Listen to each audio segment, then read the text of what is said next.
Bonjour à vous voyageurs. Vous êtes-vous déjà demandé comment des civilisations anciennes ont pu réaliser des œuvres sur le sol uniquement visibles depuis le ciel et sans technologie moderne? Alors on en avait déjà parlé à l'occasion des Blight Intaglios.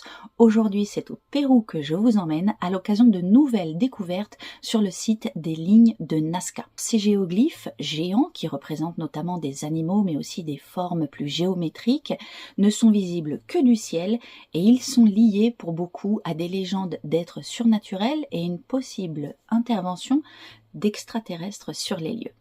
Alors pour percer ce mystère, je me suis penchée sur les études les plus récentes qui ont été faites.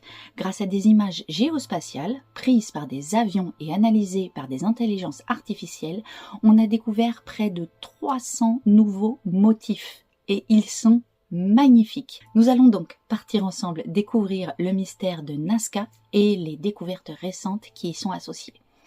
Mais avant toute chose, si les mystères de notre planète, les lieux insolites et l'étrange vous intéressent, bienvenue sur ma chaîne.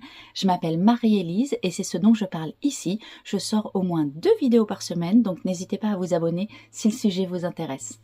C'est parti! Les lignes de Nazca, c'est le plus grand mystère archéologique du monde. Le site est situé à 400 km au sud de Lima, la capitale du Pérou. En fait, elles ont été découvertes dans les années 1962 par un chercheur qui s'appelle Meira Respe et qui était lui en train d'investiguer une crypte avec des momies. Alors qu'il était en train de se balader autour du site, il a vu des lignes sur le sol. Il a alors décidé d'appeler l'armée pour les avertir. Des avions ont survolé la zone et c'est là qu'ils ont découvert des dessins géants représentant notamment des condors, un colibri, une araignée, beaucoup d'animaux et aussi de très longues lignes de plusieurs kilomètres. Respe mettra 3 ans avant de commencer à publier le résultat de ses recherches et à en parler notamment à l'international. C'est là qu'il s'aperçoit en regardant les tracés qu'ils sont alignés parfaitement avec le soleil couchant. Et c'est là que commencent en fait les suppositions sur l'alignement des lignes de Nazca, des géoglyphes de Nazca avec le ciel. Les suppositions sont nombreuses. On pense que c'est des parcours cérémoniels sur lesquels les hommes marchaient. On pense aussi à des repères astronomiques. Et grâce à la technologie moderne, 300 nouveaux géoglyphes ont été découverts. Cette technologie, ce sont des milliers d'images géospatiales qui ont été prises depuis pour la plupart des avions, mais aussi des satellites qui ont été répertoriés, remis ensemble et surtout qui ont été analysés grâce à l'intelligence artificielle. C'est une équipe de scientifiques japonais de l'université de Yamagata qui s'est penchée sur ces découvertes pendant 6 mois. L'intelligence artificielle a permis qu'en fait, on comprenne beaucoup plus vite, qu'on analyse beaucoup plus vite que nous on l'aurait fait sans l'intelligence artificielle ces dessins et surtout qu'on les reconstitue pour savoir ce qu'ils représentent. Et je vous avoue que ces dessins sont absolument incroyables. Graphiquement, déjà, je vous avais déjà dit que j'aimais beaucoup les Blight Intaglios, mais alors là, ils sont incroyables.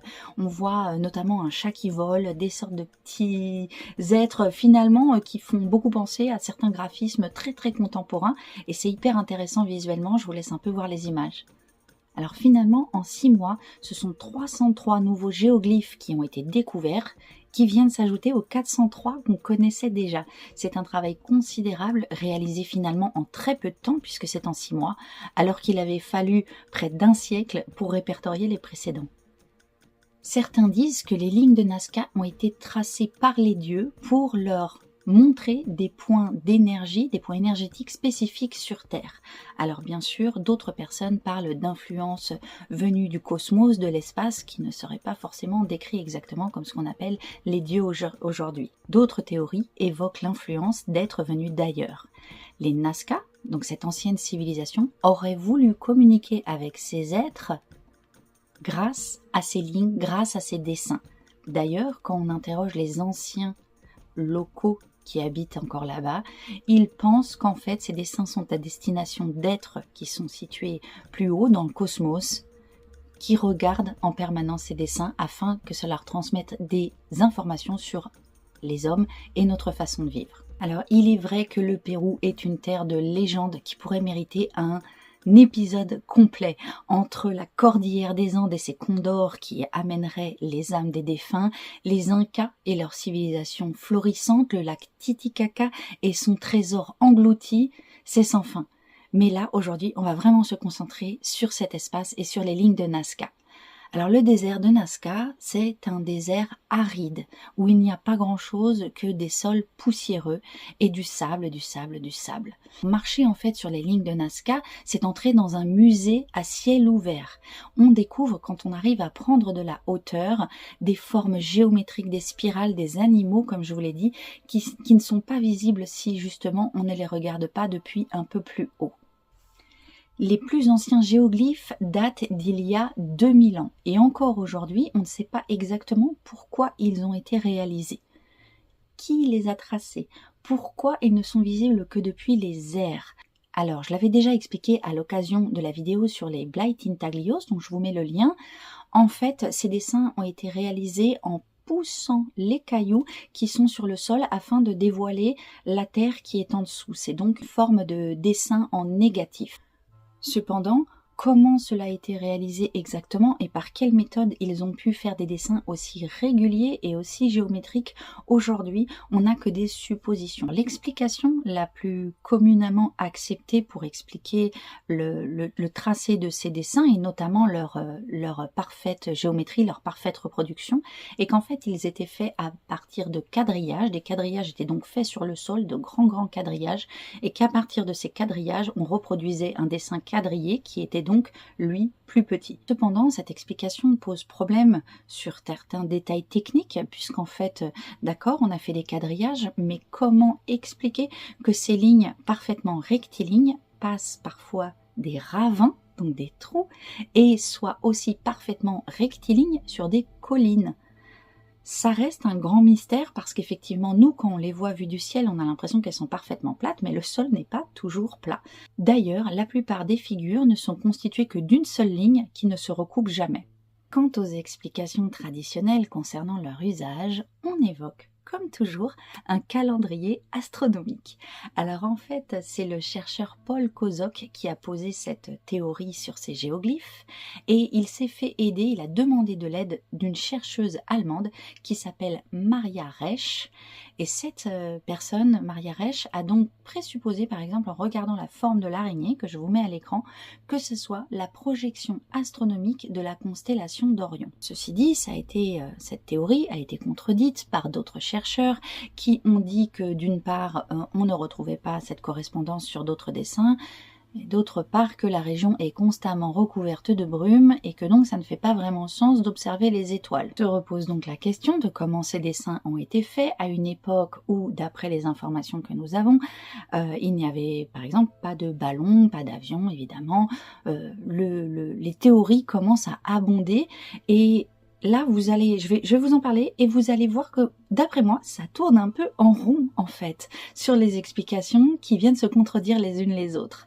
Alors évidemment, Eric von Daniken, qui a écrit le livre Chariots of the Gods, les chariots des dieux, et qui est donc à l'origine de la fameuse théorie des anciens extraterrestres, Ancient Aliens, qui a fait une émission télé, a proposé que ces lignes soient en fait des sortes de pistes d'atterrissage, ou en tout cas des guides d'atterrissage pour des soucoupes volantes.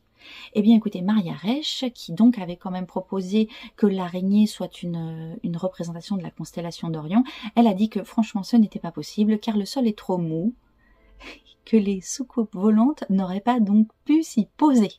Eh bien oui, pourquoi pas, maintenant qu'on rentre dans les explications un peu dingues, on peut les contredire avec des explications encore plus dingues, puisque qu'est-ce qui nous laisse à présupposer de la façon dont des soucoupes volantes pourraient se poser? Mais ça ne s'arrête pas là. Les autres explications ne sont pas en reste d'absurde selon moi. L'américain Jim Woodman a lui proposé que ces dessins aient été faits à l'aide de ballons à air chaud, c'est-à-dire des montgolfières. Et pour expliquer cela, non seulement il a réalisé lui-même avec les techniques qu'il pensait donc d'époque un ballon à air chaud, et puis il s'était aussi inspiré de dessins sur des poteries qui semblaient représenter justement des montgolfières. À cela, on lui a rétorqué, d'une part que le test qu'il avait fait de ballon à air chaud n'avait pas été concluant, puisqu'effectivement il avait cherché à faire une montgolfière, mais elle n'est pas montée très haut et elle est rapidement retombée, mais qu'en plus, les dessins qu'il avait pris pour des ballons à air chaud sur des poteries n'auraient été que des graines de haricots en train de germer. Alors, effectivement, peut-être s'est-il trompé sur les graines de haricots, peut-être n'a-t-il pas réussi à reproduire exactement les techniques pour réaliser des ballons à air chaud, mais en soi, le fait qu'il soit trompé sur l'interprétation d'un dessin et que son ballon à air chaud n'est pas tenu, ça ne me semble pas être complètement invalider complètement sa théorie finalement. Il y a une autre personne qui a proposé que les lignes de Nazca soient en fait des guides pour d'énormes métiers à tisser, qu'ils auraient tissé des grands fils sur ces lignes et réalisé des tissages géants, puisqu'apparemment c'était une technologie que le peuple ayant réalisé les lignes de Nazca maîtrisait très bien. On lui a dit non, ton idée elle marche pas, parce qu'en fait ça ne marche pas pareil pour toutes les lignes. Quand enfin une autre personne a cherché à expliquer le fait que ces dessins étaient visibles du ciel car il y avait de nombreux chamans dans ces sociétés-là qui prenaient des psychotropes et qui avaient donc l'impression de voler, et que c'est pour ça que ces dessins étaient visibles du ciel, on lui a rétorqué que non, pas du tout, puisqu'en fait ils ne sont pas visibles que du ciel, mais ils sont aussi visibles des collines non loin. On est donc là vraiment sur une sorte de bataille d'explications de spécialistes qui, à mon sens, ne fait pas vraiment avancer les recherches. Et si tout simplement toutes ces explications étaient complémentaires, je pense qu'en fait cela peut être un peu de tout ça à la fois. Cela peut être des schémas de tissage pour les extraterrestres réalisés selon la position des étoiles. Après tout, aujourd'hui, nous avons par exemple des œuvres d'art réalisées en matériaux recyclés, posées à certains endroits précis où par exemple on se réunit devant un musée, à certains endroits dans des villes, qui représentent des symboles, ça peut être un animal ou un symbole, le tout voulant parler du changement climatique et de la préservation des espèces protégées. En fait, il y a dans les représentations artistiques, dans les expressions, parfois plein d'idées mêlées en même temps. Et je ne vois pas pourquoi on ne pense pas qu'en fait, ces explications finalement puissent être complémentaires. Et je pense d'ailleurs que ça serait un très bel éclairage de les voir comme ça, au lieu de dire, tiens, toi c'est pas ça, moi j'ai raison, et pourquoi pas. Je ne sais pas ce que vous en pensez, donnez-moi votre avis dans les commentaires, mais si c'était tout simplement des œuvres d'art géantes qui avaient plusieurs fonctions. En bref, les lignes de Nazca, avec ces nouvelles découvertes, n'ont pas fini de nous faire réfléchir. Et d'ailleurs, j'espère que les mises à jour qui ont été faites avec ces nouveaux géoglyphes vont à nouveau relancer les recherches et les questionnements autour de ces dessins que je trouve absolument fantastiques. Je vous en laisse quelques-uns à l'image. Donc au final, avec toutes ces nouvelles découvertes, le site de Nazca n'a pas fini de nous faire réfléchir. Alors, pour en savoir un peu plus sur les lignes de Nazca et leurs mystères, je vous conseille le livre « Les secrets des Nazca, guide culturel d'une civilisation perdue » de Nathalie Gaume. Et si vous êtes intéressé par les théories alternatives et que l'évocation de von Daniken et de la théorie des Ancient Aliens vous a interpellé, vous pouvez aussi lire l'ouvrage de Thierry Jamin qui s'appelle « Les momies non humaines de Nazca, un événement historique ». Et donc l'auteur appelle cet événement carrément le Roswell de l'archéologie moderne. Comme toujours, je vous mets les liens en description et je vous laisse découvrir cela. Merci d'avoir suivi cette aventure. N'hésitez pas à vous abonner pour être au courant de nos prochaines sorties sur la chaîne. On est en pleine saison Halloween, évidemment qu'on vous prépare des vidéos sur le sujet. Vous serez donc les premiers avertis dès que ça sortira. C'est tout pour aujourd'hui. À bientôt pour de nouvelles découvertes. Ciao!